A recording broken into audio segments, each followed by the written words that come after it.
Hello friends, welcome back everyone. Welcome to my channel. और आज मैं लेकर आया हूँ आधुनिक भारत का इतिहास का चैप्टर नंबर 7। फ्रेंड, इससे पहले हमने चैप्टर नंबर 6 तक देख लिया था। अब देखेंगे इसमें चैप्टर नंबर 7 जो 1857 की क्रांति हुई थी ना, उसके बाद से देखेंगे। ठीक फ्रेंड्स, कि क्या कुछ हुआ था उसके बाद हमारे देश में। तो चलिए देखते हैं। यहाँ से देखिए 1857 के विद्रोह ने। ठीक फ्रेंड्स, 1857 के विद्रोह ने भारत में ब्रिटिश शासन को गहरा धक्का दिया और उसका पुनर्गठन अनिवार्य बना दिया। ठीक फ्रेंड्स, मतलब अंग्रेजों को भी भारी धक्का लगा था इस विद्रोह से, और फिर उसका जो रिसाइकल किया होगा उसका पुनर्गठन अनिवार्य बना दिया। ठीक फ्रेंड्स, आगे देखेंगे। आगे देखिए फ्रेंड्स, 19वीं सदी के उत्तरार्ध में। ठीक फ्रेंड, 19वीं सदी के उत्तरार्ध में औद्योगिक क्रांति का प्रसार और विकास हुआ। ठीक फ्रेंड्स, औद्योगिक क्रांति जो हुई थी इंग्लैंड में, उसकी बात बताई जा रही है। औद्योगिक क्रांति के उत्तरार्ध में औद्योगिक क्रांति का प्रसार और विकास हुआ।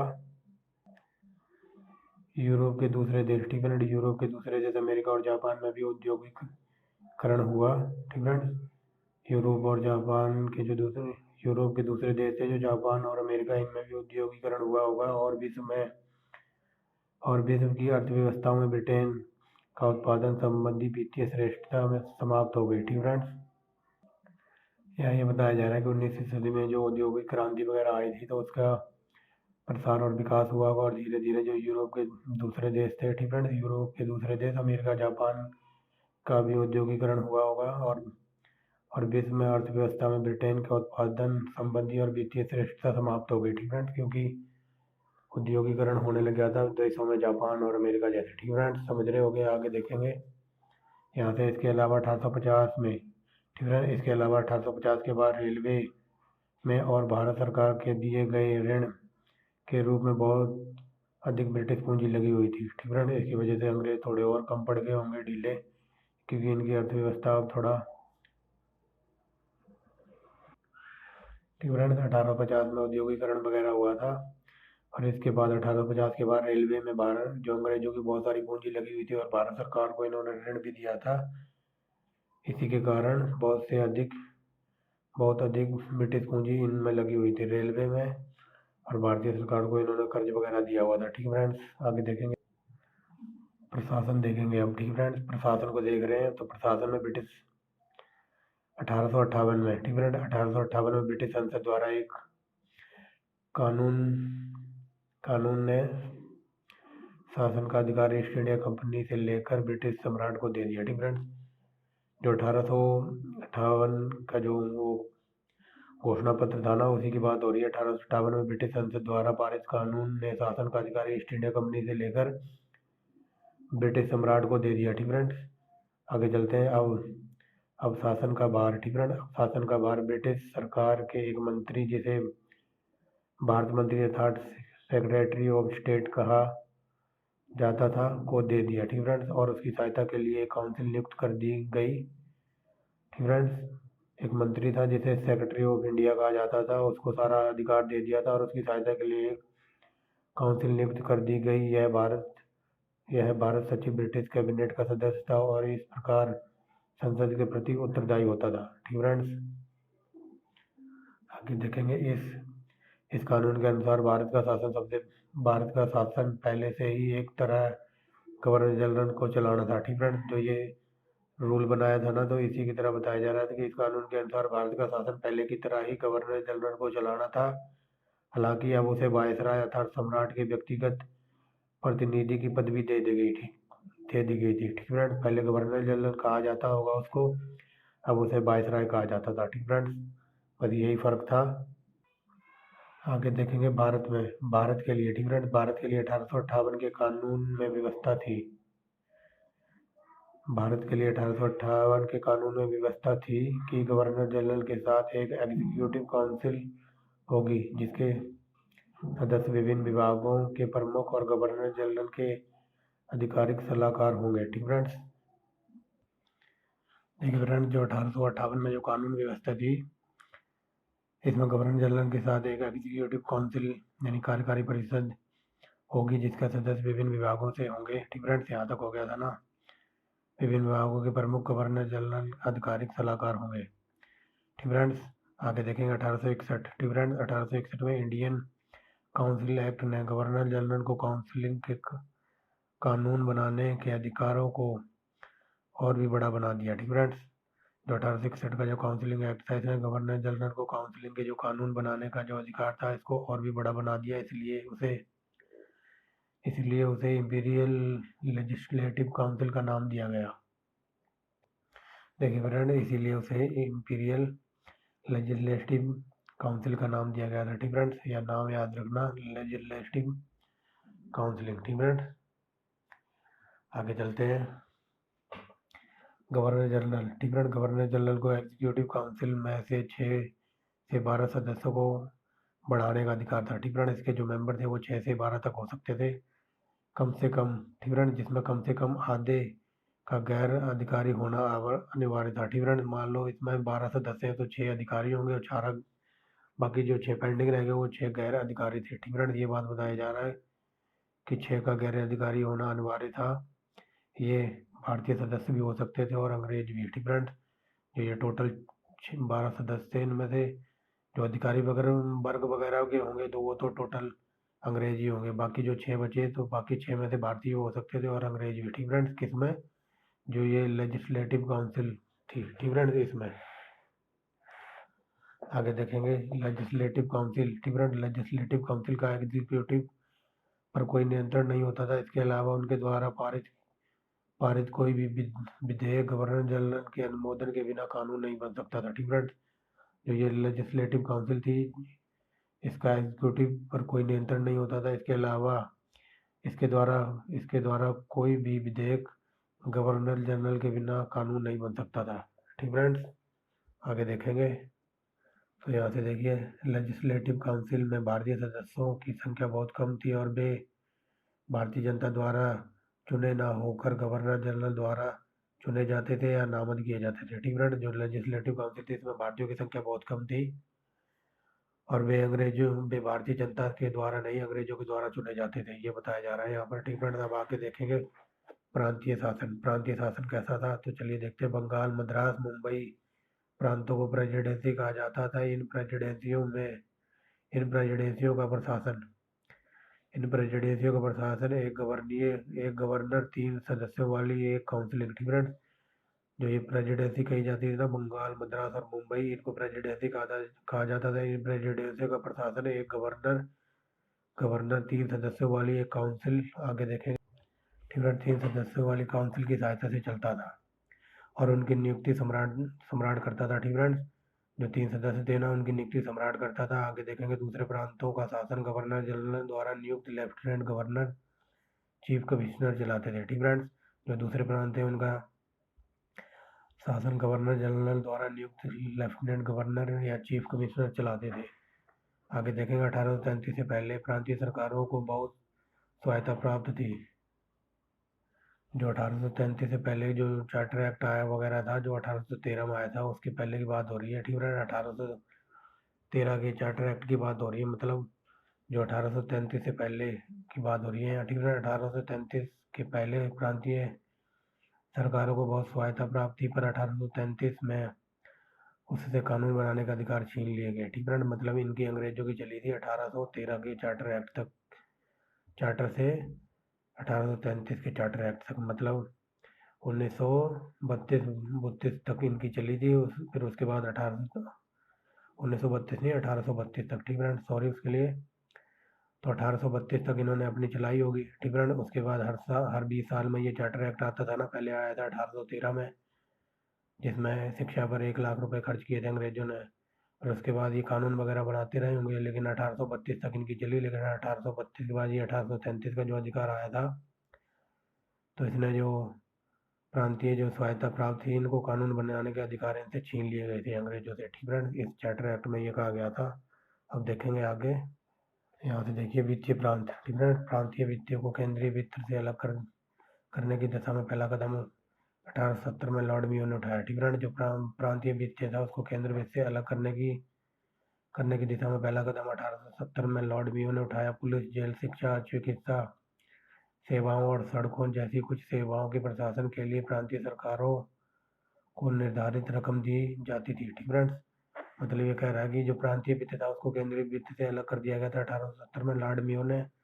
और इसके अलावा जेल, पुलिस, शिक्षा, चिकित्सा सेवाएं, सड़कें जैसी कुछ सेवाएं प्रशासन के प्रांतीय सरकारों को निर्धारित कर दी जाती थी। ठीक फ्रेंड्स, और इनको चलाने के लिए कुछ रकम भी दी जाती थी। ठीक फ्रेंड्स, जैसे कि मान लो ये है, क्या कहते हैं, जेल राज्य में या फिर प्रांत में जेल होगा, पुलिस होगी, शिक्षा और ये चिकित्सा, दवाइयाँ वगैरह और सड़कें बनवाने वगैरह का सारा काम प्रांतीय सरकारों को दे दिया जाता था। और इनको कुछ रकम भी दी जाती थी कि भाई इनमें ही अपना खर्चा पानी चलाना। ठीक फ्रेंड्स, इन सब चीज़ों पे आगे देखेगा 1877 में। ठीक फ्रेंड, 1877 में मियो ने इस योजना को लॉर्ड लिटन ने और फैलाया। ठीक फ्रेंड, जो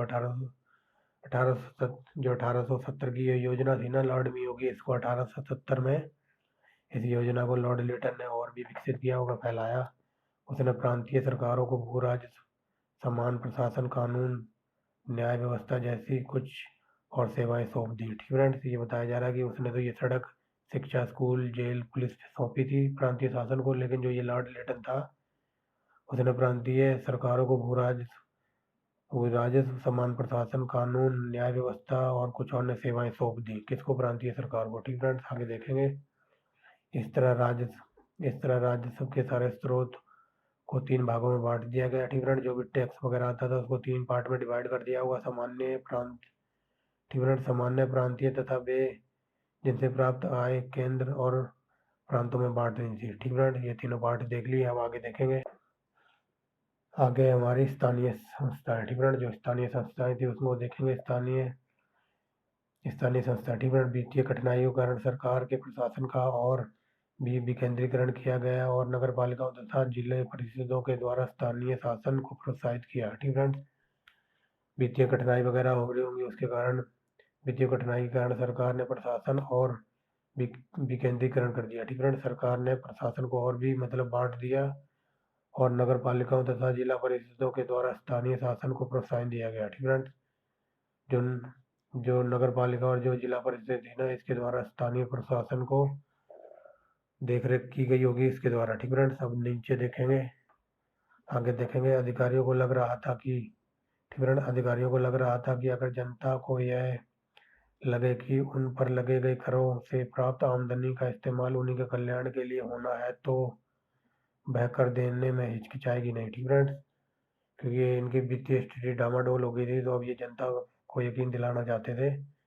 ठीक फ्रेंड, ये कह रहे हैं कि अधिकारियों को यह लग रहा था कि अगर जनता को ये लगे कि भाई तुम्हारा जो तुमसे टैक्स वसूला जा रहा है वो तुम्हारे कल्याण के लिए लाभकारी होगा, या हम उससे तुम्हारा कल्याण करेंगे तुमसे टैक्स वसूल के, तो जनता टैक्स देने में हिचकिचाएगी नहीं। ठीक फ्रेंड, इसलिए निर्णय किया गया कि शिक्षा, स्वास्थ्य, सफाई और जल आपूर्ति जैसी विषय स्थानीय संस्थाओं को दे दी जाए और वे स्थानीय कर लगाकर उनका खर्च निकाले। ठीक फ्रेंड्स, ये बताया जा रहा है कि यह निर्णय इसलिए लिया गया था कि मान लो कोई स्थानीय है या कोई प्रांत है, तो उसमें शिक्षा, सफाई और जल आपूर्ति के लिए जो भी नीड वगैरह होंगी उस टाइम लोगों की, तो इस स्थानीय संस्था को दे दे और इनसे जो भी कर वगैरह होता था तो वो इन्हीं की भलाई के लिए खर्च करें। ठीक फ्रेंड, और यहाँ लिखा है ना, स्थानीय संस्था को दे दी जाए और वे स्थानीय कर लगाकर इनका खर्च निकालें। ठीक फ्रेंड, आगे चलते हैं।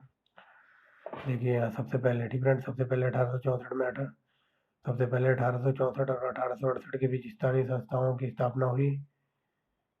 फ्रेंड्स, क्वेश्चन यहाँ से बनता है कि स्थानीय स्वशासन का जनक किसे कहा जाता है, तो लॉर्ड रिपन को।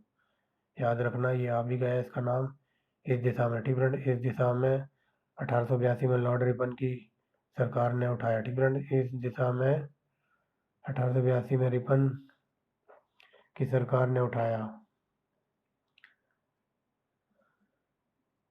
एक सेकंड, अब देखिए। ठीक फ्रेंड, ये मार्क किया मैंने, इस दिशा में अपर्याप्त कदम। ठीक फ्रेंड, इस दिशा में अपर्याप्त कदम मतलब बहुत ज़्यादा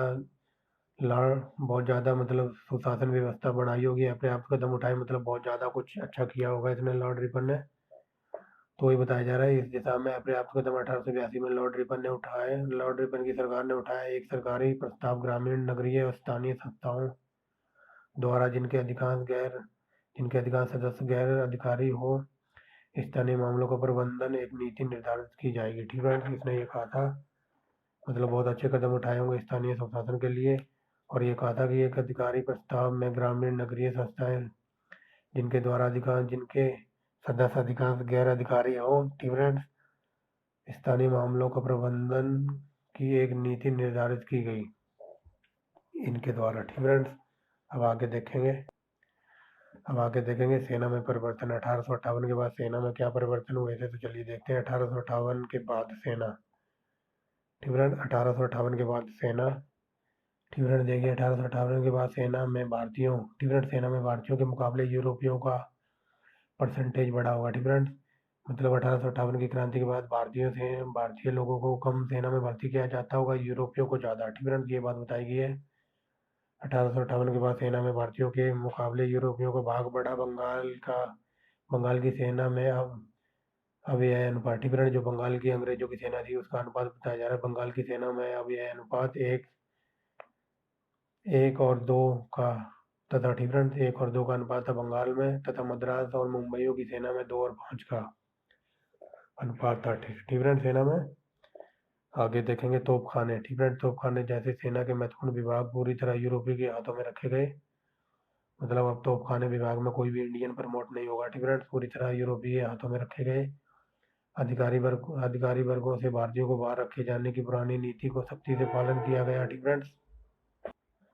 ठीक है, जो अधिकारी वर्ग वगैरह के जो भी भारतीय लोगों को पहले ही भर्ती नहीं किया जाता था, अधिकारी नहीं बनाया जाता था, तो वो जो नीति चल रही थी ना, उसने नीति पर सख्ती से पालन किया गया कि अब भी भारतीय को कोई भी अधिकारी नहीं बनाएंगे, मतलब लो लेवल की पोस्ट ही देंगे। ठीक है, आगे चलेंगे।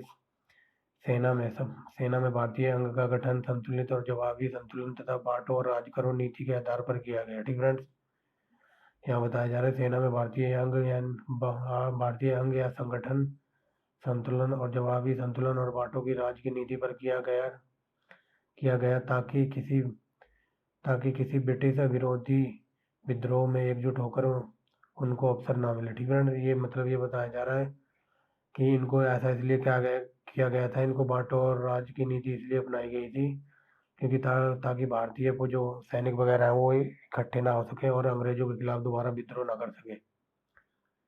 ठीक है, यही बात बताई गई है ताकि किसी ब्रिटिश विरोधी विद्रोह के खिलाफ एकजुट होने का अवसर ना मिले और ना ही विरोध वगैरह कर सके। ठीक है, आगे देखेंगे सेना की भर्ती में जाति, क्षेत्र, धर्म के आधार पर भेदभाव किया जाने लगा। ठीक है, अवध बिहार मध्य प्रदेश, ठीक है, अवध बिहार मध्य भारत तथा दक्षिण भारत के सैनिकों ने ही आरंभ में अंग्रेजों की भारत विजय में सहायता की थी। ठीक है, जो ये 1857 की क्रांति थी उनकी बात बताई जा रही है। जो अवध बिहार मध्य भारत और ठीक है, यहाँ ये बताया जा रहा है कि जो अवध बिहार और मध्य भारत और दक्षिण भारत के जो सैनिक थे ना, इन्होंने 1857 की क्रांति में 1857 की क्रांति में अंग्रेजों का साथ दिया था। ठीक है, अंग्रेजों की भारत विजय पर सहायता की थी, पर 1857 के विद्रोह के बाद उसके भाग को अलग करके ठीक है, गैर लड़ाकू घोषित कर दिया गया। ठीक है, मतलब जिन भी भारतीय सिपाहियों ने अंग्रेजों की सहायता की थी ना 1857 के विद्रोह में अंग्रेजों को जिताने में, तो इनके भाग को अलग कर दिया गया था और अंग्रेजों ने ये घोषित कर दिया गया और अंग्रेजों ने इनको ये गैर लड़ाकू घोषित कर दिया था। ठीक है, दूसरी ओर विद्रोह को कुचलने में सहायक देने वाले दूसरी ओर विद्रोह के कुचलने में सहायता देने वाले पंजाबियों, गोरखों और पठानों को लड़ाकू जाति घोषित किया गया। ठीक फ्रेंड, जिन्होंने इनकी सहायता की थी विद्रोह को कुचलने में, उसमें पंजाबी, गोरखों और पठानों को लड़ाकू जाति घोषित कर दिया और उनकी बड़ी संख्या में भर्ती करी जाने लगी। ठीक फ्रेंड, अब देख लो अंग्रेजों ने उनको लड़ाकू घोषित कर दिया था और इन लोगों को लड़ाकू घोषित करके इन लोगों की बहुत बड़ी संख्या में भर्ती की जा रही थी। ठीक है, और उनकी बड़ी संख्या में भर्ती की जाने लगी। आगे देखेंगे। साथ ही भारतीय रेजिमेंटों को तमाम जातियों और वर्गों का मिश्रण बना दिया गया। ठीक है, जो भारतीय रेजिमेंट थे उनको तमाम जातियों का और वर्गों में मिश्रण कर दिया था ताकि वे एक दूसरे को संतुलित करते रहें। ठीक है, ताकि वे एक दूसरे को संतुलित करते रहें। सैनिकों और सांप्रदायिक जातिगत कबीलियाई क्षेत्रों निष्ठाओं को प्रोत्साहन किया। ठीक फ्रेंड्स, ताकि उनके बीच राष्ट्रीय भावना ना फैल सके। ठीक फ्रेंड्स, ये अंग्रेजों की चाल थी एक। जो भारतीय रेजिमेंट थी उनको तमाम जाति और वर्गों का मिश्रण कर दिया ताकि वे सभी एक दूसरे को संतुलित करती रहे। सैनिकों और सांप्रदायिक जातिवाद कबीलियाई और क्षेत्रीय निष्ठाओं को प्रोत्साहन किया गया ताकि उनके बीच में राष्ट्रीय भावना न फैल सके। आगे देखेंगे। ठीक फ्रेंड्स, समाचार पत्रों पत्रिकाओं और राष्ट्रवादी प्रकाशनों को अंग्रेजों तक सैनिकों तक पहुंचने नहीं दिया जाता था। ठीक फ्रेंड्स, जो समाचार पत्र पत्रिकाएं और राष्ट्रवादी प्रकाशन थे ना, उनको जो भारतीय सैनिक वगैरह थे अंग्रेजों की सेना में, उन तक उनको पहुंचने ही नहीं दिया जाता था। आगे देखेंगे। भारतीय सेना आगे चलकर बहुत खर्चीली शक्ति बन गई। ठीक फ्रेंड्स, भारतीय सेना आगे चलकर बहुत खर्चीली शक्ति बन गई। ठीक फ्रेंड्स, भारतीय राजस्व का लगभग 52% सेना पर खर्च होता था। वेरी वेरी मोस्ट इम्पोर्टेंट है ये। यूपीपी से 2021-22 में आरओ का पेपर हुआ था, उसमें पूछा था। ठीक फ्रेंड्स, कि कितना प्रतिशत खर्च होता था भारतीय सेना पर, अंग्रेजी सेना पर भारतीय राजस्व का 52%। ठीक फ्रेंड्स, याद रखेंगे। अब देखेंगे सार्वजनिक सेवाएं। ठीक फ्रेंड्स, वो याद रखना 52% खर्च होता था भारतीय राजस्व का सेना के ऊपर। अब देखेंगे सार्वजनिक सेवाएं। तो देखिए, प्रशासन में अधिकार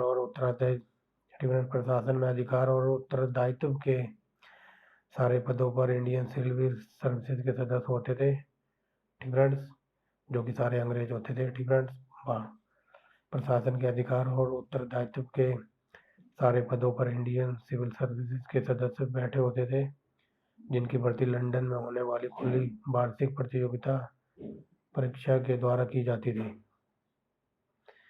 ठीक है, जिनकी भर्ती खुली वार्षिक प्रतियोगिताओं द्वारा की जाती थी। इन परीक्षाओं में भारतीय भी बैठ सकते थे। 1863 में यह परीक्षा उत्तीर्ण करने वाले पहले भारतीय सत्येंद्र नाथ टैगोर थे। वेरी वेरी मोस्ट इंपोर्टेंट, जो रविंद्रनाथ ठाकुर के बड़े भाई थे। ठीक फ्रेंड्स, इनमें भारतीयों की संख्या अंग्रेजों की अपेक्षा बहुत ही नगण्य होती थी। ठीक फ्रेंड्स, यूपीएससी की बात हो रही है, इसमें भारतीयों की संख्या ये लिखा हुआ है अंग्रेजों की अपेक्षा बहुत ही कम थी या नगण्य थी। ये very very most important question है, इसको याद रखना। कई बार एग्जाम में पूछा हुआ कि यूपीएससी या सिविल सर्विसेज पास करने वाले पहले भारतीय कौन थे? सत्येंद्र नाथ टैगोर। ठीक फ्रेंड्स, आगे देखेंगे। यहाँ तक हो गया ना। यह परीक्षा अंग्रेजी माध्यम में होती थी, जो एक विदेशी भाषा थी। ठीक फ्रेंड्स, ये सब मैंने पहले ही बता दिया कि यूपीएससी पहले कैसी थी और आज कैसी है। ठीक फ्रेंड्स, अगर किसी ने वीडियो ना देखी हो तो वो जाके देख ले। 5वां पता नहीं 6ठा नंबर चैप्टर है। आगे देखिए, सिविल सर्विसेज परीक्षा में बैठने की आयु 1853 ठीक फ्रेंड 1859 में 23 साल थी। 1878 में यह घटाकर 19 साल कर दी गई। ठीक फ्रेंड्स, परीक्षा में जो सिविल सर्विसेज यूपीएससी की आयु थी बैठने की, वो 1859 में 23 वर्ष थी और 1878 में यह घटाकर 19 वर्ष कर दी गई। ठीक फ्रेंड्स, आगे देखेंगे। 1893 में भारतीय सचिव लॉर्ड किम्बरले ने यह व्यवस्था रखी कि सिविल सर्विसेज के सदस्यों को यूरोपियों की हमेशा एक अपर्याप्त संख्या तक का अत्यंत आवश्यक है। ठीक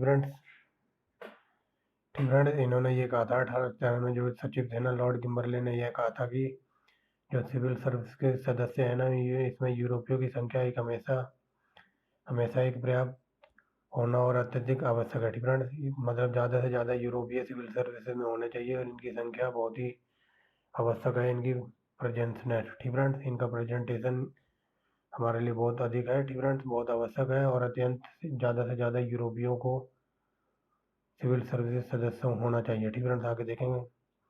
वायसराय लैंसडाउन ने, ठीक फ्रेंड्स, वायसराय लैंसडाउन ने इस बात पर जोर दिया कि अगर इस विशालकाय साम्राज्य को सुरक्षित रखना है तो इसकी दीवारों इसकी सरकार का यूरोपियों के हाथों में एक अनिवार्यता है। ठीक फ्रेंड्स, इसने ये कहा था, जो वायसराय लैंसडाउन था, इसने ये कहा था कि इस विशाल साम्राज्य को सुरक्षित रखना है ना। ठीक फ्रेंड, इस विशालकाय साम्राज्य को सुरक्षित रखना है तो इसकी सरकार का यूरोपियों के हाथों में होना अनिवार्य है। ठीक फ्रेंड्स, यूरोपीय के हाथों का मतलब है कि ये किम्बरले तो कह रहा था कि ज़्यादा से ज़्यादा जो सिविल सर्विसेज सदस्य हैं वो यूरोपीय हों, और ये कह रहा था कि इस विशालता साम्राज्य को अगर सुरक्षित रहना है तो यूरोपीय के हाथों में इसकी शक्ति होनी चाहिए। आगे देखेंगे।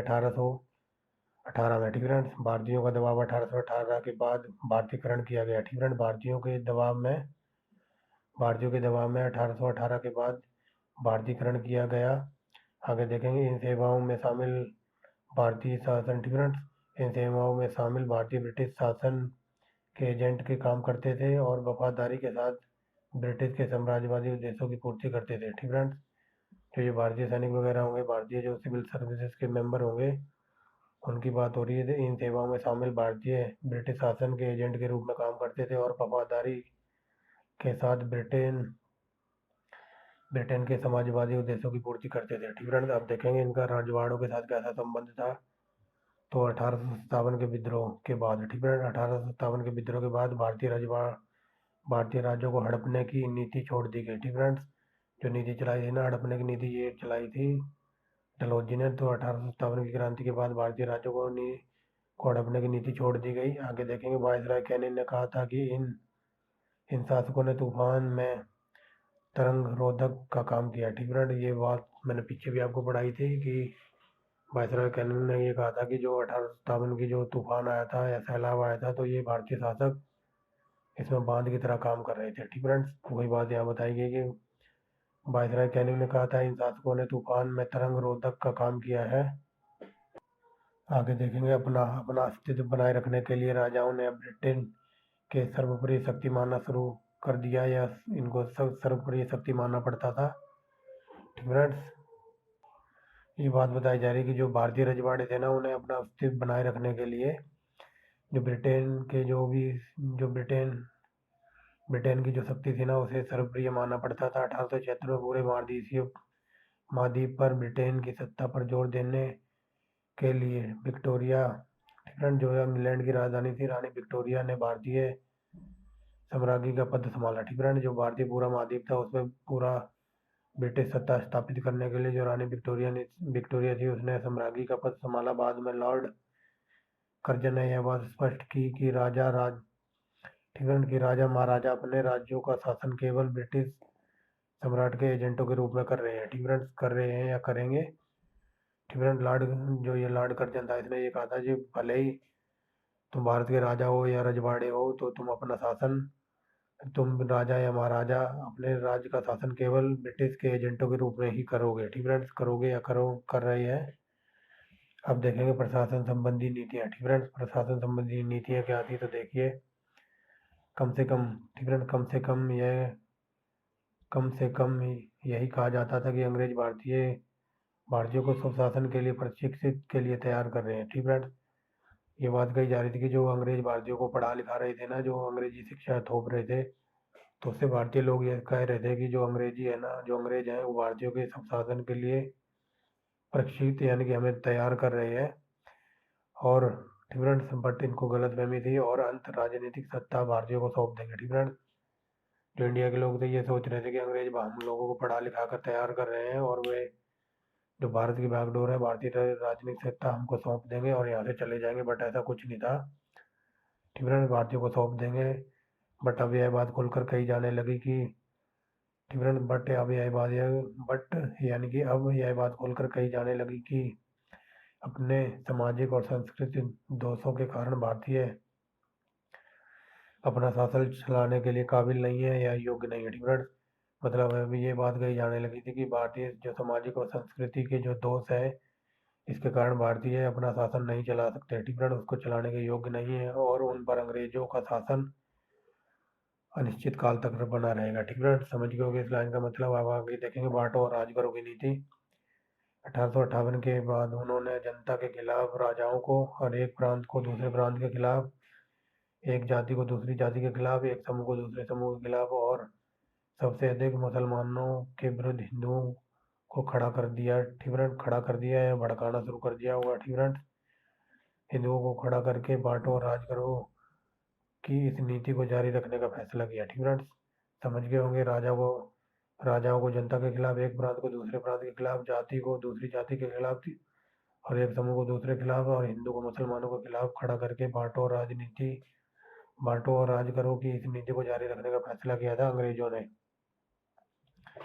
अब देखोगे, विद्रोह के फौरन बाद उन्होंने मुसलमानों का दमन करना बड़े पैमाने पर उनकी जमीन जायदाद जब्त करना आरंभ कर दिया और हिंदुओं को अपना वफादार घोषित कर दिया। किन्होंने? अंग्रेजों ने। ठीक है, ये सब दिखावा था। तो विद्रोह का जो फौरन दमन करने के बाद उन्होंने मुसलमानों का दमन किया। ठीक है, ये लिखा है ना, विद्रोह के फौरन बाद उन्होंने मुसलमानों का दमन करना आरंभ कर दिया, बड़े पैमाने पर उनकी जमीन जायदाद को जब्त करना आरंभ कर दिया और हिंदुओं को अपना वफादार घोषित कर दिया था। बट ये सब देख ढोंग था, आगे देखेंगे। 1870 के बाद यह नीति उलट गई। ठीक है, 1870 के बाद ये नीति पलट गई। उच्च तथा मध्यम वर्गीय मुसलमानों को राष्ट्रीय आंदोलन के खिलाफ खड़ा करने की कोशिश की गई। ठीक है, आगे देखेंगे।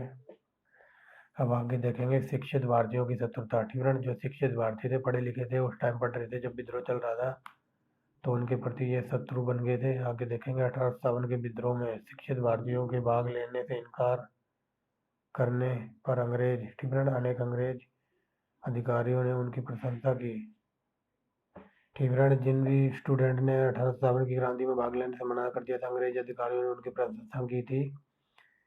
ठीक है, प्रशंसा की, परंतु शिक्षित भारतीयों के प्रति दृष्टिकोण जल्दी पलट गया। ठीक है, बाद में ये इनके कट्टर हिमायती बन गए थे, दुश्मन बन गए थे। ठीक है, आगे देखेंगे।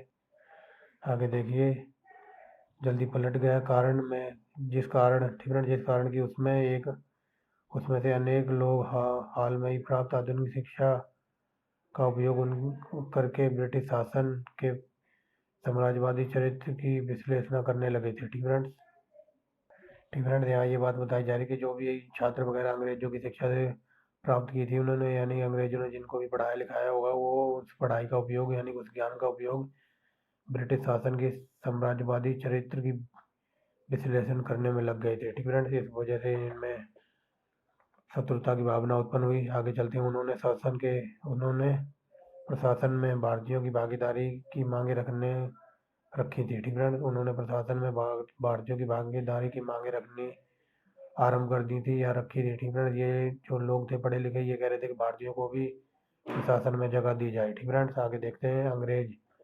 अंग्रेज शिक्षित भारतीयों का। ठीक है, जो अंग्रेज शिक्षित भारतीय थे, पढ़े लिखे भारतीयों का बाबू कहकर मजाक उड़ाते थे। ठीक है, देख लीजिए, अंग्रेज शिक्षित भारतीयों का बाबू कहकर मजाक उड़ाते थे। अब आगे देखेंगे जमींदारों के प्रति दृष्टिकोण क्या था अंग्रेजों ने अब भारतीयों के सबसे प्रतिक्रियावादी वर्गों और राजाओं, जमींदारों और भूस्वामी की ओर अपनी दोस्ती का हाथ बढ़ाया। ठीक है, आगे देखेंगे जमींदारों। ठीक है, जमींदारों और भूस्वामियों को भारतीय जनता के परंपरागत और स्वाभाविक नेता कहकर उछाला गया। ठीक है, यहाँ ये बात बताई जा रही है, जो जमींदारी और भूस्वामी वर्ग था ना, उनको भारतीय जनता के परंपरागत और स्वाभाविक नेता कहकर उनको उछाला गया था। ठीक है, उनके हितों और विशेष अधिकारों की रक्षा की जाने लगी।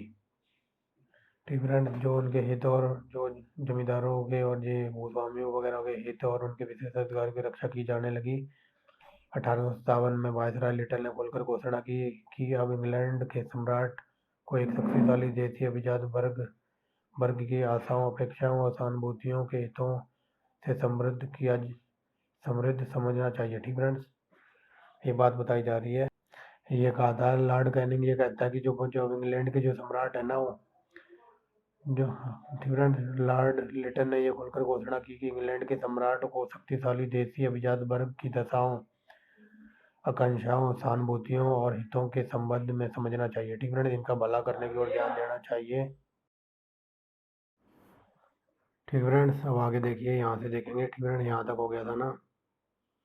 अब आगे देखिए समाज सुधार के प्रति दृष्टिकोण। ठीक है, अंग्रेजों का समाज सुधार के प्रति दृष्टिकोण क्या था, तो देखिए यहाँ से लिखा हुआ है, मैंने ये पेंसिल से ठीक है, अंग्रेजों का मत था कि सती प्रथा का उन्मूलन, विधवा पुनर्विवाह की आज्ञा आदि। ठीक है, आदि समाज सुधार में कदम 1857 के विद्रोह के एक प्रमुख कारण थे।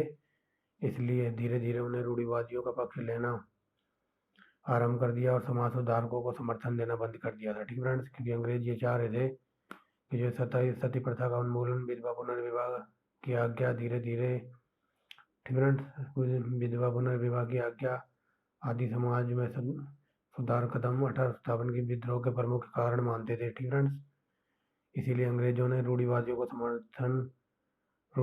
पक्ष लेना आरंभ कर दिया और समाज सुधारकों का पक्ष लेना या समर्थन देना उनको बंद कर दिया था। ठीक फ्रेंड्स, क्योंकि ये सोच रहे थे जो 1857 के विद्रोह का कारण वगैरह ये था कि जो सती प्रथा का उन्मूलन हुआ था, विधवा पुनर्विवाह की आज्ञा, ठीक है ना, ये सब इसी क्या कहते हैं, ये अंग्रेज लोग इन सब कारणों को 1857 का क्रांति का कारण, प्रमुख कारण मानते थे। ठीक है, समझ गए होगे। आगे चलते हैं।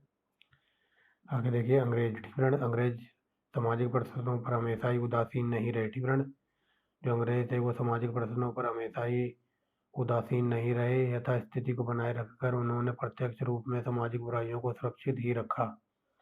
इसके अलावा राजनीतिक लाभ के लिए जातिवाद, संप्रदायवाद को प्रोत्साहित करके उन्होंने सामाजिक प्रतिक्रिया को भी जमकर प्रोत्साहन किया। ठीक है, ये सारी चीज़ों को, किसी चीज़ की तरफ ज़्यादा ध्यान नहीं दे रहे थे अंग्रेज। ठीक है, आगे देखेंगे। यहाँ से देखिए सामाजिक सेवाएं और अत्यधिक पिछड़ापन। ठीक है, सामाजिक सेवाएं और अत्यधिक पिछड़ापन 19वीं सदी में यूरोप में। ठीक है, 19वीं सदी में यूरोप में शिक्षा, सफाई और जन स्वास्थ्य, जलपूर्ति और ग्रामीण सड़कों जैसी सामाजिक सेवाओं के क्षेत्र में बहुत प्रगति हुई, पर भारत में ये सेवाएं अत्यधिक पिछड़ी रहीं। ठीक है, भारतीय सरकार अपनी आमदनी का अधिकांश भाग सेना, युद्धों और प्रशासनिक सेवाओं पर खर्च कर रही थी। ठीक है, एक तरह से जो क्या कहते हैं 19वीं सदी में यूरोप वगैरह में ये सफाई, शिक्षा और जन स्वास्थ्य, जलपूर्ति और मतलब सड़कें वगैरह पूरी A1 क्वालिटी की बन रही थी, डेंटिंग पेंटिंग वाली। ठीक है, यूरोप वगैरह में बहुत प्रगति हो रही थी, लेकिन भारतीय जो अंग्रेज थे ना भारत में, वो इन सेवाओं की तरफ ध्यान ही नहीं दे रहे थे, क्योंकि उन्हें सिर्फ अपने प्रॉफिट से मतलब था, और वो ज़्यादा से ज़्यादा भारत का शोषण और लोगों का शोषण कर रहे थे। ठीक है, और जो भी पैसा वगैरह वो खर्च करते थे वो अपनी सेना पर, युद्धों में और प्रशासनिक सेवाओं पर खर्च कर रहे थे। ठीक है, तो उन्होंने कुछ भी डेवलपमेंट नहीं किया था यहाँ ज़्यादातर। ठीक है, आगे देखेंगे। यहाँ से सामाजिक सेवाएं, ये सामाजिक सेवाएं लिखा हुआ है। सामाजिक सेवाएं सिविल लाइन अर्थात नगरों के ब्रिटिश या आधुनिक भाग तक सीमित रहीं। ठीक है, जो सामाजिक सेवाएं थी इंडिया में वो सिविल लाइन अर्थात नगरों या ब्रिटिश आधुनिक भाग तक सीमित रहीं, जहाँ पे ये ब्रिटिश वगैरह के जो भाग संपन्न वगैरह, जहाँ ये अंग्रेज वगैरह रहते होंगे, तो वहाँ तक ये सारी फैसिलिटी थी, बाकी और जगह नहीं थी। ठीक है, अब देखेंगे श्रम संबंधी कानून। तो देखिए 19वीं सदी के आधुनिक कारखानों और बागानों के मजदूरों की हालत बहुत ही दयनीय थी। ठीक है, जो 19वीं सदी के जो आधुनिक मजदूर फैक्ट्रियों में और बागानों में जो मजदूर थे, उनकी हालत बहुत ही दयनीय थी। प्रतिदिन 12 से 16 घंटे उन पर काम करना पड़ता था या उनसे काम लिया जाता था, और सप्ताह में एक भी दिन की छुट्टी नहीं मिलती थी। ठीक है, स्त्रियों और बच्चों को भी पुरुषों जितना काम करना पड़ता था। ठीक है, आगे देखेंगे। आगे देखिए पहला इंडियन फैक्ट्री। ठीक है, पहला इंडियन फैक्ट्री एक्ट 1881 में बनाया गया। वेरी वेरी मोस्ट इंपॉर्टेंट है, कई बार पूछा है कि पहला इंडियन फैक्ट्री एक्ट कब बना। 1881 में। ठीक है, बनाया गया। यह कानून मुख्यतः बाल श्रम से संबंधित है। ठीक है, इसमें कहा गया कि 7 वर्ष से कम बच्चों को कारखानों में नहीं लगाया जाएगा, और 7 से 12 वर्ष तक के बच्चों को प्रतिदिन 9 घंटे से अधिक काम नहीं लिया जाएगा। ठीक है, समझ रहे होगे। आगे चलेंगे। अब दूसरा देखें। यहाँ से देखिए दूसरा इंडियन फैक्ट्री एक्ट 1891 में बनाया गया। इसमें मजदूरों को सप्ताह में एक दिन की छुट्टी की व्यवस्था की गई, मतलब सप्ताह में एक दिन छुट्टी पर रहोगे आप लोग। ठीक है, स्त्रियों के लिए प्रतिदिन काम के 11 घंटे निश्चित कर दिए गए, तथा बच्चों के लिए काम का समय घटाकर 7 घंटे कर दिया गया, मगर पुरुषों के काम के घंटे के लिए अभी भी कोई सीमा तय नहीं हुई थी। ठीक है, दोनों इंडियन एक्ट देख लिए आपने। अब आगे देखेंगे चाय और कॉफ़ी जिन बागानों के मालिक अंग्रेज थे। ठीक है, जो चाय और कॉफ़ी के जो भी बागान हो या बाग वगैरह होंगे और जिनके मालिक अंग्रेज थे, इन क्षेत्रों पर कोई कानून लागू नहीं हुआ। ठीक है, जो ये दोनों एक्ट बनाए गए थे ना, तो ये चाय और कॉफ़ी के जो बागान थे, इन दोनों में से कोई भी कानून लागू नहीं हुआ था। आगे देखेंगे। अधिकांश चाय के बाग असम में स्थित थे, जिनकी आबादी बहुत कम थी। ठीक है, अधिकांश जो बाग क्या कहते हैं, चाय और के बाग वगैरह थे जो असम में स्थित थे, और जिसकी आबादी उस टाइम बहुत कम थी, और आज भी असम में आबादी ज़्यादा नहीं है। ठीक है, आबादी कम थी, और इसलिए बागानों पर काम करने के लिए मजदूर बाहर से लाने पड़ते थे। ठीक है, क्योंकि आबादी बहुत कम थी और चाय के बागानों में काम करने के लिए मजदूर बाहर से लाने पड़ते थे। ठीक है, मजदूरों को बागान के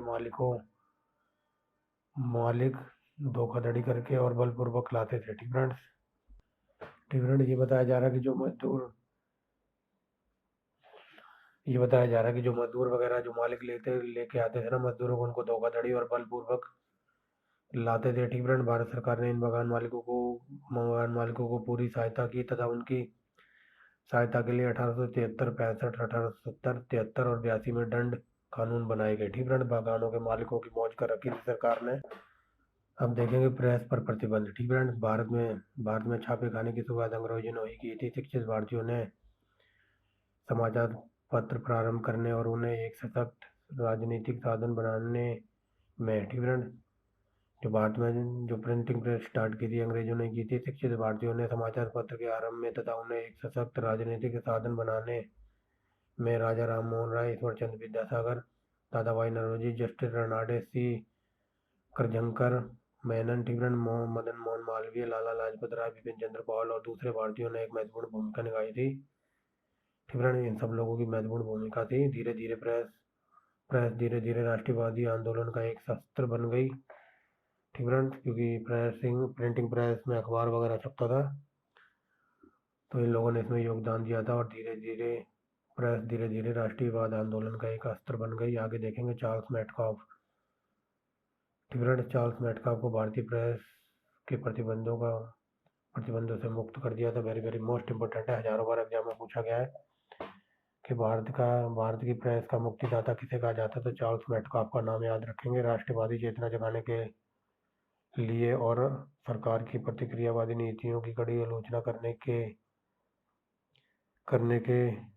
कारण। ठीक फ्रेंड्स, यहाँ से देखिए, राष्ट्रवादी चेतना जगाने के लिए और सरकार की प्रतिक्रियावादी नीतियों की कड़ी आलोचना के कारण। ठीक फ्रेंड, आलोचना करने के कारण यहाँ लिखा हुआ है। ठीक फ्रेंड, कारण अधिकारी भारतीय प्रेस के विरोधी हो गए। ठीक फ्रेंड, भारतीय प्रेस के विरोधी हो गए। तो अब आगे देखेंगे इन्होंने क्या किया था। तो यहाँ से देखिए, इसके लिए 1878 में वर्नाकुलर प्रेस एक्ट बनाया गया। वेरी वेरी मोस्ट इंपोर्टेंट है, कई बार एग्जाम में पूछा है। ठीक फ्रेंड्स, कि वर्नाकुलर प्रेस एक्ट कब आया था, 1878 में आया था। और ये देखते हैं क्या करता है ये इस कानून ने। ठीक है, इस कानून ने भारतीय भाषाओं के समाचार पत्रों की आज़ादी पर कड़ी बंदिशें लगाई या प्रतिबंध लगाए राष्ट्रवादी जनमत के कारण। ठीक है, राष्ट्रवादी जनमत के कारण इस कानून को 1882 में रद्द कर दिया गया। ठीक है, राष्ट्रवादी जनमत के कारण इस कानून को 1882 में रद्द कर दिया गया। 1905 में जुझारू विदेशी और बहिष्कार आंदोलन के बाद 1908 और 1910 में कड़े प्रेस कानून बनाए गए। ठीक फ्रेंड्स, यहाँ हमारा खत्म होता है प्रिंटिंग प्रेस। आगे देखेंगे जातीय शत्रुता। ठीक फ्रेंड्स, जातीय शत्रुता क्या थी। अंग्रेज स्वयं को, ठीक फ्रेंड, अंग्रेज स्वयं को जातीय दृष्टि से श्रेष्ठ मानते थे। आगे देखेंगे अब अंग्रेज खुलकर जातीय भंग दिखाने लगे। ठीक फ्रेंड, अब अंग्रेज खुलकर जातीय भंग या रंग दिखाने लगे। ठीक फ्रेंड्स, ये अंग्रेज लोग अपने आप को जातीय से श्रेष्ठ मानते थे। अब अंग्रेज खुलकर जातीय दंग दिखाने लगे। केवल यूरोपियों के लिए नहीं, ठीक फ्रेंड्स, केवल यूरोपियों के लिए आरक्षित रेल के डिब्बे, रेलवे स्टेशनों का प्रतीक्षालय, park, hotel, swimming pool, club आदि इस नस्ल के स्पष्ट उदाहरण थे। ठीक फ्रेंड्स, इसमें यह बताया गया कि अंग्रेज खुद को श्रेष्ठ मानते थे जातीय ढंग से। अब वे खुलकर इस चीज का दंग दिखाने लग गए थे। और जो यूरोपीय थे ना, जो अंग्रेज वगैरह थे, तो उनके लिए जो रेल के डिब्बे थे आरक्षित, यानी कि एसी कोच की बात हो रही है, एसी कोच, रेलवे स्टेशनों में जो वेटिंग हॉल होता है वो उनके लिए थे। Park, hotel, swimming pool, club और नस्लवाद के इसके स्पष्ट उदाहरण थे। ठीक फ्रेंड्स, समझ गए होंगे। या एक बार और समझा दूँ शुद्ध भाषा में, देसी में, कि जो रेल के डिब्बे वगैरह थे ना, जो एसी कोच थे, तो वो अंग्रेजों के लिए बुक रहते थे। रेलवे स्टेशन पे जो वेटिंग हॉल होता है वो भी अंग्रेजी उसका पूरा फैसिलिटी का फायदा ले रहे थे। वो होटल के अंदर स्विमिंग पूल, क्लब वगैरह थे, ये सब अंग्रेजों के लिए बुक रहते थे।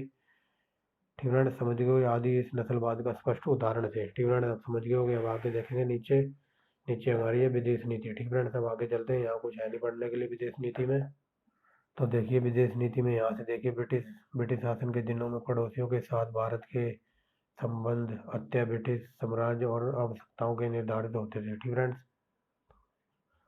जो भारत के जो संबंध वगैरह थे ना पड़ोसियों, वो उसमें अंत भारत के संबंध अंत ब्रिटिश साम्राज्य के आवश्यकताओं से निर्धारित होते थे। ठीक फ्रेंड्स, मतलब भारत को ब्रिटिश सरकार को मतलब जिस चीज़ की ज़रूरत है, मान लो किसी चीज़ की ज़रूरत है और वो पड़ोसी देशों के साथ है, तो उसके संबंध ब्रिटिश ही बनाते होंगे उस टाइम। ठीक फ्रेंड्स, वही बात बताई कि ब्रिटिश शासन के दिनों में पड़ोसियों के साथ भारत के संबंध अंत ब्रिटिश साम्राज्यवाद की आवश्यकताओं पर निर्धारित होते थे। लेकिन भारत की विदेश नीति ब्रिटिश साम्राज्यवाद की आवश्यकता पूरी तो करती थी, पर उसे लागू करने का खर्च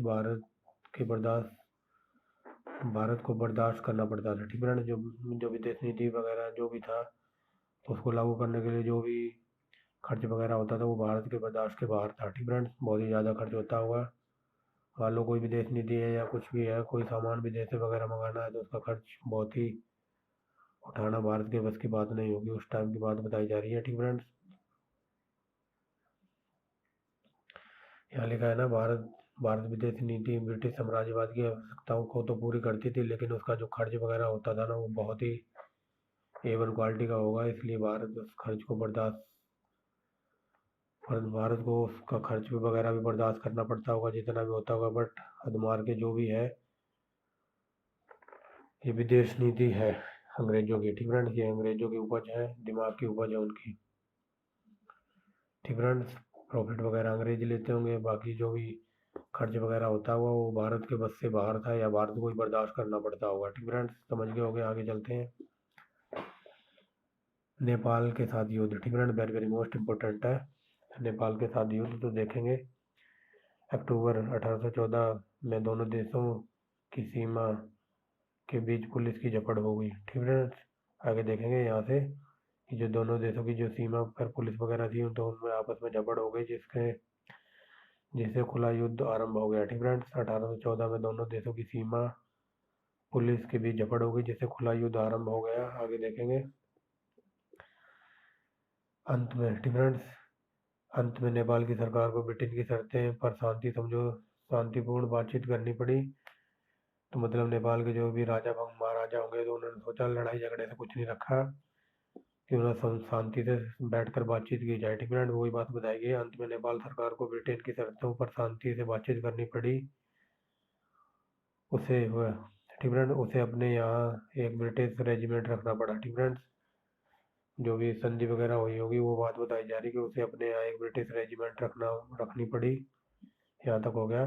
उसे गढ़वाल कुमायूं के जिले छोड़ने पड़े तथा तराई के क्षेत्रों पर भी अपना अधिकार दावा त्यागना पड़ा। ठीक फ्रेंड्स, अंग्रेजों ने जो भी शर्तें वगैरह लागू की थी, तो इन्होंने सबसे पहली शर्त ये रखी होगी कि जो भी तुम्हारा नेपाल का राज्य है, उसमें हम अपना एक ब्रिटिश रेजिमेंट बनाएंगे। ठीक फ्रेंड्स, नेपाल वालों ने गढ़वाल कुमायूं के जिले छोड़ दिए, तराई के क्षेत्रों पर भी उन्होंने अपना दावा छोड़ दिया। उसे सिक्किम से भी दूर पीछे हटना पड़ा। ठीक फ्रेंड, इस समझौते से अंग्रेजों को हिल स्टेशन बनाने के लिए शिमला, मसूरी और नैनीताल जैसे महत्वपूर्ण स्थान मिल गए। इसके अलावा भारी संख्या में ब्रिटिश भारत ठीक फ्रेंड्स, इनको हिल स्टेशन बनाने के लिए शिमला, मसूरी, नैनीताल जैसे महत्वपूर्ण स्थान मिल गए थे। इसके अलावा भारी संख्या में ब्रिटिश भारत की सेना में शामिल होकर गोरखों ने इनकी शक्ति को और बढ़ा दिया। ठीक फ्रेंड, जो नेपाल के गोरखे वगैरह होंगे, तो वो ब्रिटिश सेना में भर्ती होकर इनकी शक्ति को और बढ़ा दिया था। और ये यहाँ एक लाइन लिखी हुई है, वेरी वेरी मोस्ट इम्पोर्टेंट, कई बार एग्जाम में पूछी हुई है। ठीक फ्रेंड, जो अंग्रेजों और नेपाल के बीच युद्ध हुआ था ना, वो सिंगोली की संधि से समाप्त हुआ था। ठीक फ्रेंड, 1816 में ये संधि हुई थी, कई बार एग्जाम में पूछी हुई है। 1816 में सिंगोली की संधि से ये युद्ध की समाप्ति हुई थी। ठीक फ्रेंड, प्रथम नेपाल और अंग्रेजों का युद्ध। ठीक फ्रेंड, 1816 में सिंगोली की संधि याद रखना, कई बार एग्जाम में पूछी है। आगे देखेंगे बर्मा पर विजय। ठीक फ्रेंड, बर्मा पर विजय आगे देखेंगे। देखिए, सदियों के अंदरूनी कलह के बाद बर्मा के सम्राट अलोंगपाई ने 1752 से 1760 तक एकता स्थापित करने में सफलता पाई। ठीक फ्रेंड्स, जिनमें अंदरूनी कलह मची हुई थी बर्मा में, तो जो वहाँ का सम्राट था अलोंगपाई, उसने 8 सालों में यहाँ एकता स्थापित करने में सफलता पाई होगी। ठीक फ्रेंड्स, इरावती नदी के तट पर स्थित। ठीक फ्रेंड, इरावती नदी के तट पर स्थित अबा के शासन कर रहे, ठीक है ना, अबा में शासन कर रहे उनके या उसके उत्तराधिकारी, ठीक है ना, बोधापवाय, ठीक है ना, जो इरावती नदी के तट पर स्थित है ना, ये राज्य अबा में शासन कर रहे उसके उत्तराधिकारी बोधापवाय, ठीक है ना, ने बार बार श्याम पर हमला किया। वेरी वेरी मोस्ट इंपोर्टेंट है ये श्याम नाम याद रखना, ये थाईलैंड का पुराना नाम है, कई बार एग्जाम में पूछा हुआ है, ठीक है, कई बार एग्जाम में पूछा हुआ है कि थाईलैंड का पुराना नाम क्या था, श्याम, ठीक है। जो ये इसका उत्तराधिकारी था ना बोधापवाय, इसने बार बार श्याम पर हमला किया और चीनी हमलों को नाकाम बनाया, ठीक है। 1885 में अराकान, 1813 में मणिपुर के समवर्ती राज्यों पर अधिकार, ठीक है, समवर्ती राज्यों और अंततः 1822 में बर्मियों ने असम को जीत लिया, ठीक है। इनके समवर्ती राज्य जो मणिपुर वगैरह थे, और 1822 में बर्मियों ने असम को भी जीत लिया था, ठीक है। आगे देखेंगे, ठीक है, असम को जीत लिया था। यहाँ से देखिए अराकान और असम पर बर्मा की विजय के बाद उसकी और बंगाल की स्पष्ट सीमाओं पर लगातार झड़पें का युग आरंभ हो गया, ठीक है। अराकान और असम पर बर्मा की जीत हो गई थी, अब इसके बाद ये बंगाल की स्पष्ट सीमाओं पर लगातार झड़पें का युद्ध आरंभ हो गया हुआ, ठीक है। अब ये बर्मी बंगाल की तरफ बढ़ रहे थे इसलिए। अब आगे देखेंगे 1824 में ब्रिटिश भारत के शासकों ने बर्मा के खिलाफ युद्ध छेड़ दिया, अब अंग्रेज एक्शन में आ गए हैं, ठीक है। आगे देखिए यहाँ से 1824 में ब्रिटिश भारत के शासकों ने बर्मा के खिलाफ युद्ध छेड़ दिया। ब्रिटिश सेनाओं ने अंततः असम, कछार, मणिपुर और अराकान से बर्मियों को बाहर कर दिया। मई 1824 में ब्रिटिश सेना ने समुद्र के रास्ते रंगून पर अधिकार कर लिया और राजधानी हवा से 45 मील दूर तक पहुंच गए, ठीक फ्रेंड्स। जो इनकी राजधानी थी ना हवा, तो यहाँ से 45 मील आगे पहुंच गए अंग्रेज। अंडाबू की संधि वेरी वेरी मोस्ट इंपोर्टेंट है, कई बार एग्जाम में पूछी हुई है। अंडाबू की संधि द्वारा फरवरी 1826 में शांति स्थापित की गई। बर्मा की सरकार ने लड़ाई में हर्जाने के रूप में 1 करोड़ रुपए देने, ठीक फ्रेंड्स, जो अंडाबू की संधि हुई थी उससे शांति स्थापित हुई और बर्मा की सरकार ने लड़ाई के हर्जाने के रूप में 1 करोड़ रुपए देने। दूसरा, अराकान और तनासरिम के समुद्री प्रांतों पर अपने अधिकार छोड़ने। तीसरा, असम, कछार और जैंतिया पर सारे दावे छोड़ने। मणिपुर को स्वतंत्र राज्य स्वीकार करने, ठीक फ्रेंड्स। और हवा में एक ब्रिटिश रेजिमेंट रखने की शर्तें मान ली, ठीक फ्रेंड्स। देख लो क्या क्या शर्तें मनवाई थी अंग्रेजों ने। पहली थी, लड़ाई के रूप में 1 करोड़ रुपए जुर्माना लिया था अंग्रेजों ने।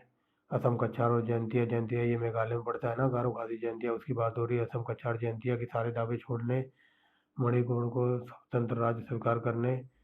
अब जो इनकी राजधानी थी उसमें ब्रिटिश रेजिमेंट रखने की शर्तें मान ली थी, ठीक फ्रेंड्स। इतना कुछ अंग्रेजों ने प्रेशर बनाया हुआ था बर्मियों पर।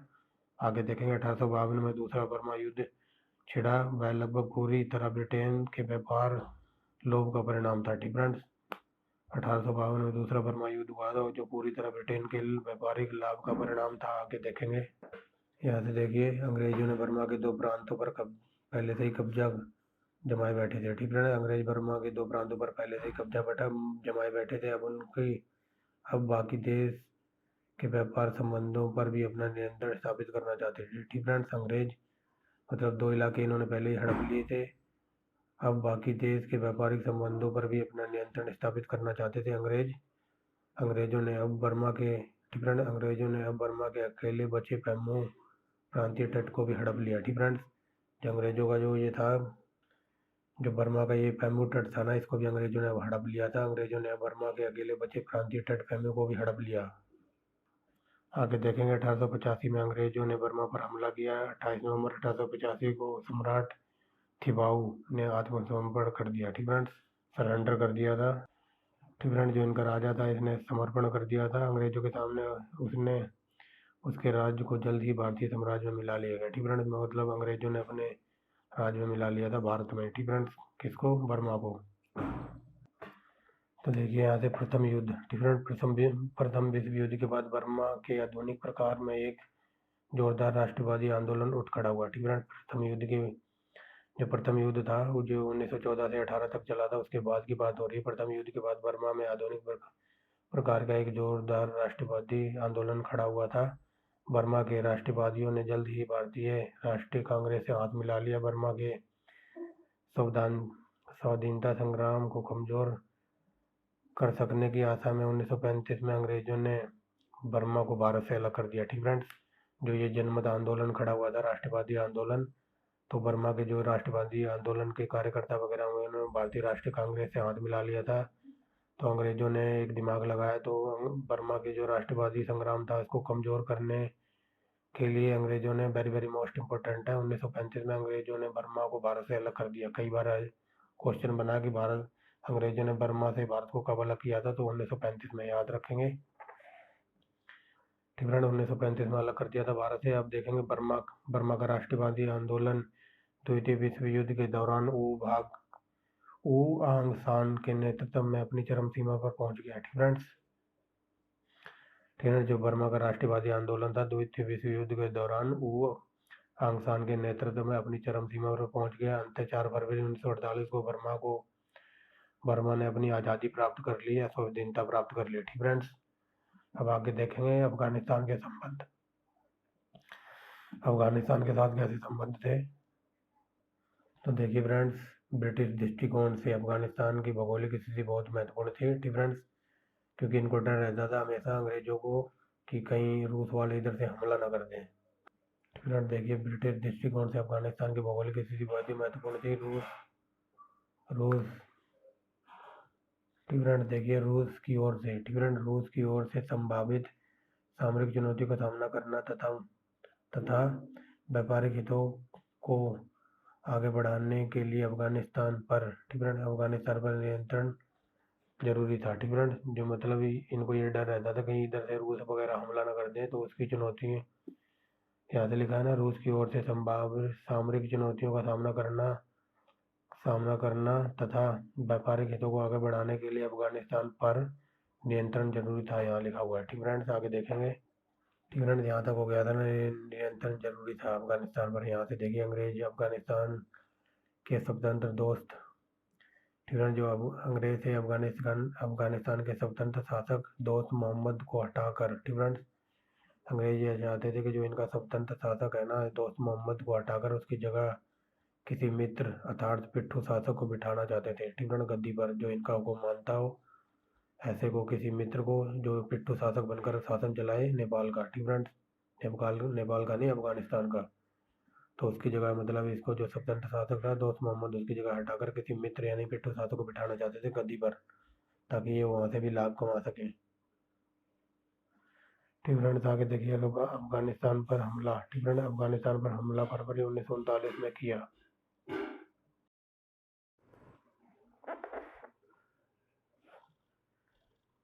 ठीक फ्रेंड्स, अब आगे देखिए, यहाँ तक हो गया था ना अफगानिस्तान पर। ठीक फ्रेंड, अफगानिस्तान पर हमला 1839 में किया गया। ठीक फ्रेंड, अफगानिस्तान पर ये ऊपर लिखा है हमला 1839 में किया गया। आगे देखिए, 7 अगस्त 1839 को काबुल पर अंग्रेजों का कब्जा हुआ। ठीक फ्रेंड्स, हमला हुआ था 1839 में, फिर कब्जा कर लिया था अंग्रेजों ने काबुल पर, और उन्होंने फौरन गद्दी पर शाह जहाँ को बिठा दिया। ठीक फ्रेंड्स, हमला किया 1839 7 अगस्त 1839 को अंग्रेजों का कब्जा हो गया था काबुल पर, और उन्होंने फौरन गद्दी पर, मतलब अफगानिस्तान का जो भी शासक होगा उसे उतार कर फौरन अपने पिट्ठू शाह शुजा को गद्दी पर बिठा दिया। ठीक फ्रेंड्स, ऊपर लिखा है ना कि कोई मित्र या पिट्ठू शासक को बिठाना चाहते थे, तो ये पिट्ठू शासक बन के आया है शाह शुजा। आगे देखेंगे, 2 नवंबर 1841 को काबुल में विद्रोह छिड़ गया। ठीक है, 2 नवंबर 1841 को काबुल में विद्रोह छिड़ गया। अंग्रेजों ने मजबूर होकर 11 दिसंबर 1841 को अफगान सरदारों में से एक समझौता किया। ठीक है, अफगान सरदारों के साथ समझौता किया और बात मान ली। ठीक है, समझौता किया और बात मान ली, वे अफगानिस्तान से चले जाएंगे और दोस्त मोहम्मद को फिर से गद्दी पर बिठाया जाएगा। ठीक है, जो ये शासक था ना, इसको उतार कर शाह शुजा को गद्दी पर बिठाया था, तो ये दोस्त मोहम्मद पहले का शासक होगा, इसको फिर से गद्दी पर बिठाया जाएगा। पर बात यहीं खत्म नहीं हुई। जब अंग्रेज अफगानिस्तान छोड़ रहे थे, तो पूरे रास्ते उन पर जगह जगह हमले हुए। 6000 सैनिकों में से केवल एक ही जिंदा सीमा तक पहुंचा और अनेक जीवित रहे पर गृह युद्ध बनाकर। ठीक फ्रेंड्स, जब ये इन्होंने कहा था कि हम अफगानिस्तान को छोड़ देंगे, चले जाएंगे, ठीक फ्रेंड्स, क्योंकि ये काबुल में विद्रोह भड़क उठा था ना, 2 अक्टूबर 1841 को काबुल में विद्रोह छिड़ गया, तो अंग्रेजों ने यहाँ पर बात मान ली। अंग्रेज अफगान सरदारों के साथ एक समझौता किया होगा। ठीक फ्रेंड्स, उन्होंने कहा था कि हम अफगानिस्तान से चले जाएंगे और तुम्हारा जो पुराना शासक है दोस्त मोहम्मद को फिर से गद्दी पर बिठा देंगे। बट जैसे ये अफगानिस्तान छोड़ के जा रहे थे ना, जो ये विद्रोही थे ना, तो ये इनको रास्ते पर उन पर जगह जगह पर हमले किए। इन विद्रोहियों ने अंग्रेजों के ऊपर 16,000 सैनिकों में से एक ही जिंदा सीमा पर पहुंचा। अनेक जीवित रहे पर युद्ध बंदी बनकर। ठीक फ्रेंड्स, इनको बंदी वगैरह बना लिया। वो आगे देखेंगे 16 सितंबर 1822 को उन्होंने दोबारा काबुल पर हमला करके अधिकार कर लिया। ठीक फ्रेंड्स, 16 सितंबर 1842 को अंग्रेजों ने दोबारा काबुल पर अधिकार कर लिया। ठीक फ्रेंड्स, आगे देखेंगे हाल की हार और अफगान का बदला ले चुकने के बाद उन्होंने दोस्त मोहम्मद से समझौता किया। ठीक फ्रेंड्स, जब ये जा रहे थे तो इनको बंदी बना लिया गया, कुछ को मार डाला गया होगा अंग्रेजों को। ठीक फ्रेंड्स, अंग्रेजों की बात हो रही है, लेकिन 16 सितंबर 1842 को उन्होंने दोबारा काबुल पर अधिकार कर लिया। ठीक फ्रेंड्स, और जो ये इनका दोस्त बैठा था ना गद्दी पर, पुराना शासक दोस्त मोहम्मद, ठीक फ्रेंड्स, उसकी बात बताई जा रही है कि दोस्त मोहम्मद से समझौता किया तथा काबुल को खाली करके उन्होंने दोस्त मोहम्मद को अफगानिस्तान का स्वतंत्र शासक मान लिया। ठीक फ्रेंड्स, इन्होंने दोबारा कब्जा कर लिया था हार का अपमान का बदला ले चुकने के बाद। ठीक फ्रेंड्स, इन्होंने बदला ले लिया था अपने अपमान का, हारने का। ठीक फ्रेंड्स, उसके बाद उन्होंने दोस्त मोहम्मद से संधि कर ली या समझौता कर लिया या कॉम्प्रोमाइज़ कर लिया तथा काबुल को खाली करके, ठीक फ्रेंड्स, काबुल को खाली कर दिया होगा इन्होंने।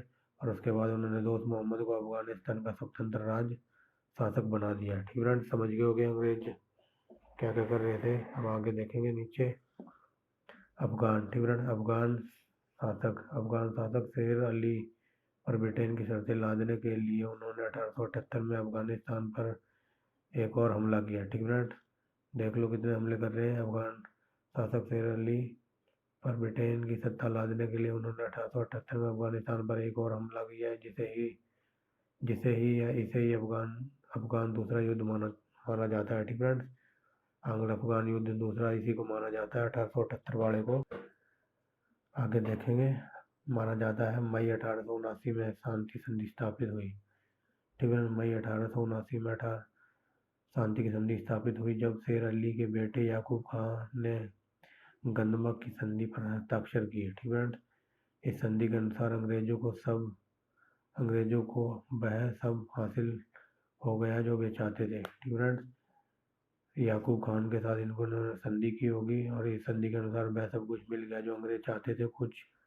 इन्हें कुछ सीमावर्ती जिले मिल गए। काबुल में एक रेजिमेंट रखने का अधिकार मिल गया। ठीक फ्रेंड्स, काबुल में एक रेजिमेंट रखने का अधिकार मिल गया होगा अंग्रेजों को, और अफगानिस्तान की विदेश नीति पर भी नियंत्रण स्थापित हो गया अंग्रेजों का।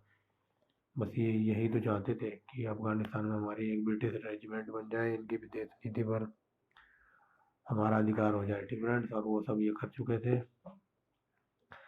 आगे देखेंगे विद्रोही अफगान सैनिकों ने। ठीक फ्रेंड्स, विद्रोही अफगान सैनिकों ने 3 सितंबर 1879 को ब्रिटिश रेजिडेंट मेजर केवन्यारी तथा उनके सैनिकों और अंगरक्षकों पर हमला करके मार डाला। ठीक फ्रेंड्स, जो अफगान विद्रोही थे, उन्होंने 3 सितंबर 1879 को ब्रिटिश रेजिमेंट जो भी बनाई गई थी ना काबुल में, उस पर हमला करके मेजर केवन्यारी और उसके सैनिक के अंगरक्षकों पर हमला करके उन्हें मार डाला। अफगानिस्तान पर अंग्रेजों ने एक बार फिर हमला करके उस पर अधिकार कर लिया। ठीक फ्रेंड्स, हमले पे हमला। दोस्त मोहम्मद के पोते अब्दुल रहमान। ठीक फ्रेंड्स, जो दोस्त मोहम्मद जो पुराना शासक था इनका, उसका पोता था अब्दुल रहमान को अफगानिस्तान का नया शासक स्वीकार कर लिया गया। ठीक फ्रेंड्स, अब आगे देखेंगे प्रथम विश्व युद्ध तथा 1917 में रूसी क्रांति। ठीक फ्रेंड्स, प्रथम विश्व युद्ध और तथा 1917 की रूसी क्रांति के बाद। ठीक फ्रेंड्स, के बाद यहाँ लिखा हुआ है अफगान अब ब्रिटिश नियंत्रण के पूर्ण स्वाधीनता की मांग करने लगे। ठीक फ्रेंड्स, जो अफगानिस्तान के लोग वगैरह होंगे वो ब्रिटिश नियंत्रण से मतलब स्वतंत्रता की मांग कर रहे थे। हबीबुल्ला जो 1809 में अब्दुल रहीम जो अब्दुल्ला था जो 1919 में अब्दुल रहमान के पास आमिर बना था। ठीक फ्रेंड्स, आमिर बना कि 20 फरवरी 1919 को उसकी हत्या कर दी गई थी। ठीक फ्रेंड्स, जो हबीबुल्ला था ये 1909 में अब्दुल रहमान का वजीर बना था। ठीक फ्रेंड्स, और इसकी 20 फरवरी 1919 को हत्या कर दी गई। इसके बाद उसके बेटे अमानुल्लाह, ठीक फ्रेंड्स, अमानुल्लाह को नया अमीर बना के, ठीक फ्रेंड्स, जो उसका बेटा था ना नया, उसके बेटे अमानुल्लाह को नया अमीर बना दिया। ठीक फ्रेंड्स, अमीनुल्लाह को बना ने ब्रिटिश के खिलाफ युद्ध छेड़ दिया। ठीक फ्रेंड्स, जैसे ये अनामुल्लाह ये अमीर बना होगा, इसने ब्रिटिश के खिलाफ युद्ध छेड़ दिया। 1921 में शांति स्थापित हुई और ये एक संधि के द्वारा अफगानिस्तान को विदेशी मामलों में अपनी स्वाधीनता वापस मिल गई। ठीक फ्रेंड्स, मतलब अंग्रेज इनको स्वाधीनता वापस देते हैं, इनको स्वतंत्र कर देते हैं। ठीक फ्रेंड्स, 1921 में एक संधि स्थापित हुई और एक संधि के द्वारा अफगानिस्तान को अपने विदेशी मामलों में अपनी स्वाधीनता वापस मिल गई थी। ठीक फ्रेंड्स, तो ये था हमारा आज का चैप्टर नंबर 7। इसके बाद हमारे इसके बाद 6 और बचे हुए। इस बुक में 13 चैप्टर हैं जो कि इस मंथ के एंड तक हो जाएंगे। ठीक फ्रेंड्स, उसके बाद हम अपनी टेस्ट सीरीज स्टार्ट करेंगे। ठीक फ्रेंड्स, तो अगर इससे पहले कि किसी ने वीडियो ना देखा तो जाके देख ले चैनल की प्लेलिस्ट में। चैप्टर नंबर 8 में हम देखेंगे ब्रिटिश शासन का आर्थिक प्रभाव। ठीक फ्रेंड्स, इसमें हमने देख लिया कि 1857 की क्रांति के बाद क्या क्या हुआ था। तो मिलते हैं नेक्स्ट वीडियो में। ठीक फ्रेंड्स, अगर वीडियो अच्छी लगा करे तो आप लाइक एंड शेयर करें, चैनल को सब्सक्राइब करें, थोड़ा थोड़ा सपोर्ट करें। ठीक फ्रेंड्स, तो मिलते हैं नेक्स्ट वीडियो में एक नए टॉपिक के साथ।